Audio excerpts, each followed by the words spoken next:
آج میں نے اس حدیث کا انتخاب اس لیے کیا ہے کہ ابھی آئے گی حدیث پاک آگے کہ مایوسی دور ہو اور امید بن جائے کہ یہاں ری یونین میں بھی فرانس کا جزیرہ ہے ری یونین، وہاں بہت بے حیائی اڑیانی ہے، حضرت تشریف لے گئے تھے تو فرمایا مایوس نہیں ہونا، ری یونین میں بھی اولیاء اللہ پیدا ہو سکتے ہیں، ہزاروں فتنوں، یہ مایوسی کا غیب، اب تو خیر یہاں بھی حالات یہی ہیں، ہزاروں فتنوں اور گناہوں کی آندھی اور دھول میں بھی ولی اللہ پیدا ہو سکتے ہیں۔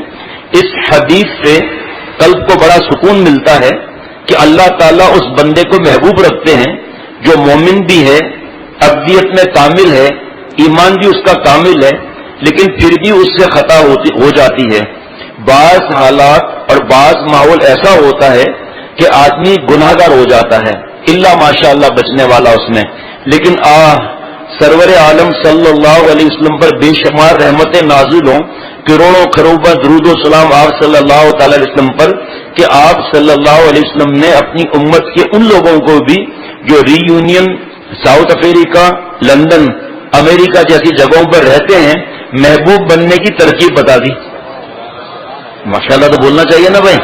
اب ہمارے بھی تو حالات یہی ہے نا، کالج ہو، یونیورسٹی ہو، مال ہو، گناہ کبیرہ ہو رہا ہے ولیمے میں، بڑھیا بھی بیٹھی ہے یہاں پر، ریٹل بیٹا ادھر آنا ذرا تھوڑی بریانی تو جاؤ، اماں 80 سال سے کھا رہی ہو، ان جوانوں کا تو زیادہ دانت ایلی بڑھیا کر کے بیٹھی رہتی ہے، اور سب کا ٹریڈ اس کے پاس آئے گا جو زیادہ بے حیا ہوگی، جس بال عورتوں کے سطر میں داخل ہے، کتنے لوگوں کو معلوم ہے، احساس بھی نہیں ہوتا کہ نامحرم ٹکرا رہے ہیں، جان بوجھ کر بدماشی کر رہے ہیں، ان عورتوں کے پاس آ رہے ہیں، ہنس رہی ہیں، دانت پھاڑ پھاڑ کر خوش ہو رہی ہیں کہ سب ہمارے ٹیبل پر آئے ہیں، وہ بڑھیا بیچاری کھانے کے بجائے منہ ہی ہلاتی رہتی ہے بیچاری، بس کہتی اماں تم میٹھا کھاؤ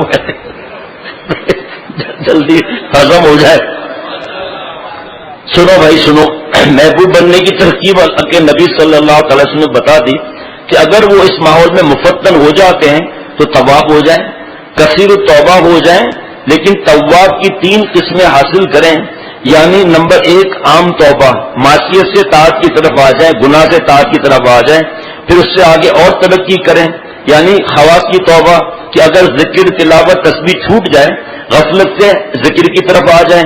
ایک اخص الخواص کی توبہ، مکھن سے دودھ سے مکھن، مکھن سے اصلی گھی، وہ کیا ہے، اور پھر اس سے آگے ترقی کرو، جس طرح دنیا کی ترقی کے لیے ہم مرتے ہیں، جو منع بھی نہیں ہے، آپ یہ 2 دکانیں 3 رکھ لو، شرط یہ کہ اللہ کو ناراض نہیں کرنا ہے، جماعت کی نمازیں نہیں چھوڑنی ہے، ورنہ 2 دکان کافی ہیں، کھولنا منع نہیں ہے، لیکن کنٹرولنگ پاور تو آپ کے پاس ہونی چاہیے کہ ہم گناہ نہ کریں،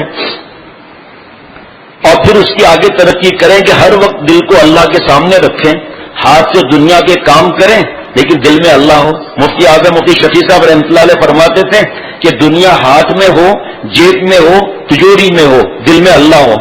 حضرت فرماتے تھے کار بھی ہو، کاروبار بھی ہو، دل میں وہ یار ہو، تو اللہ دل میں ہوں گے، کہاں سے گناہ کبیرہ کرے گا، ہو گیا تو توبہ کرے گا۔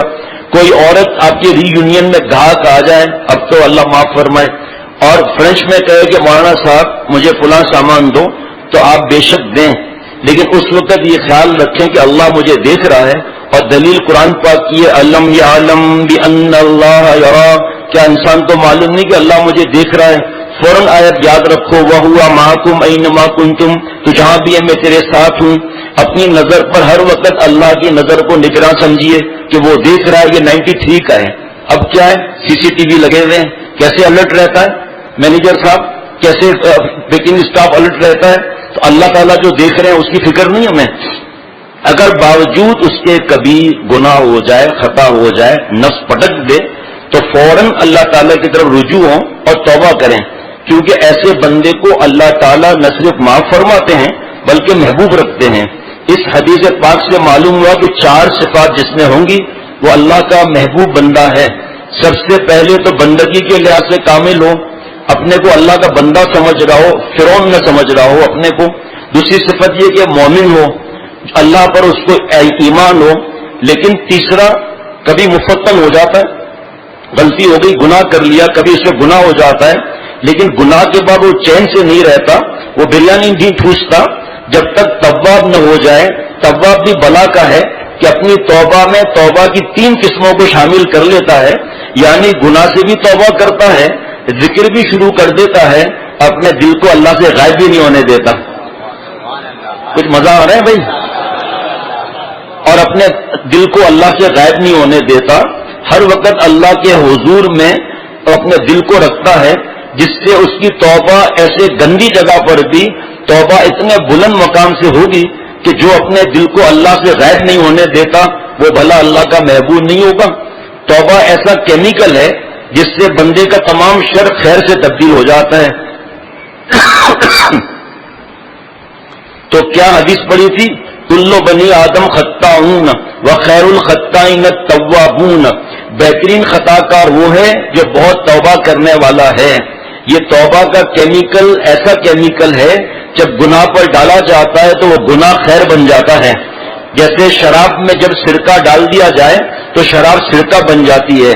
حضور صلی اللہ تعالی علیہ وسلم فرماتے ہیں، یہ ترجمہ نہیں ہے، یہ عاشقانہ لطائف ہے. یہ اے گناہ گاروں، توبہ کا کیمیکل ایسی چیز ہے کہ اگر تم اللہ سے توبہ کر لو تو تم بہترین خطا کار ہو جاؤ گے.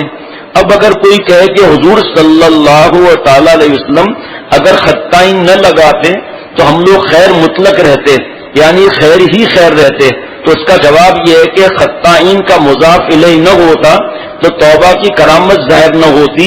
یہ مضاف الیہ توبہ کی کرامت کو ظاہر کرتا ہے کہ تم تو تھے بڑے نالائق، لیکن توبہ نے تم کو لائق بنا دیا. اور جو آپ کا مقصد ہے کہ ہم خیری رہیں تو ترکیب اضافی میں مضافت ہی مقصود ہوتا ہے، لہذا یا خیر ہی مقصود ہے. لہذا حضور صلی اللہ جیسے جا غلام زید، یعنی زید کا غلام آیا تو یا غلام ہی مقصود ہے، زید مقصود نہیں. لہذا حضور صلی اللہ تعالی علیہ وسلم نے خیر الخطائین فرما کر توبہ کی کرامت بھی بیان فرما دی اور ہمارا خیر مطلق ہونا بھی فرما دیا کہ مضاف الیہ سے مت گھبراؤ، کیونکہ کلام میں مضاف الیہ مقصود ہی نہیں ہوتا. لہذا یہاں خطائین مقصود نہیں، خیری مقصود ہے، اس لیے تم خیری خیر ہو. اب اگر کوئی اشکال کرے کہ نبی کے کلام میں غیر مقصود ہونا بلاغت کلام نبوت کے خلاف ہے، تو جواب یہ ہے کہ یہاں مضاف الیہ اس لحاظ سے غیر مقصود نہیں رہا کہ توبہ کی کرامت کو ظاہر کر رہا ہے، یا لہذا یہ کلام نبوت کا کمال بلاغت ہے. کل کی ترتیب بتا دوں. اللہ تعالیٰ نے فَأَلْهَمَهَا فُجُورَهَا وَتَقْوَاهَا آج پڑھا تھا نا شاید آپ نے؟ جی ہاں، کہ اللہ تعالیٰ فرما رہے ہیں کہ اللہ تعالیٰ نے گناہ کا مادہ بھی دیا اور تقویٰ کا بھی مادہ دیا.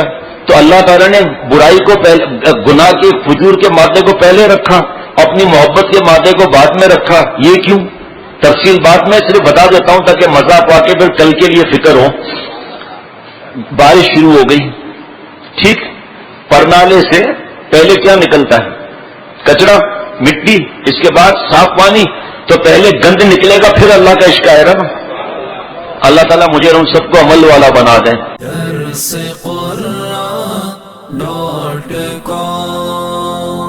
www.darsequran.com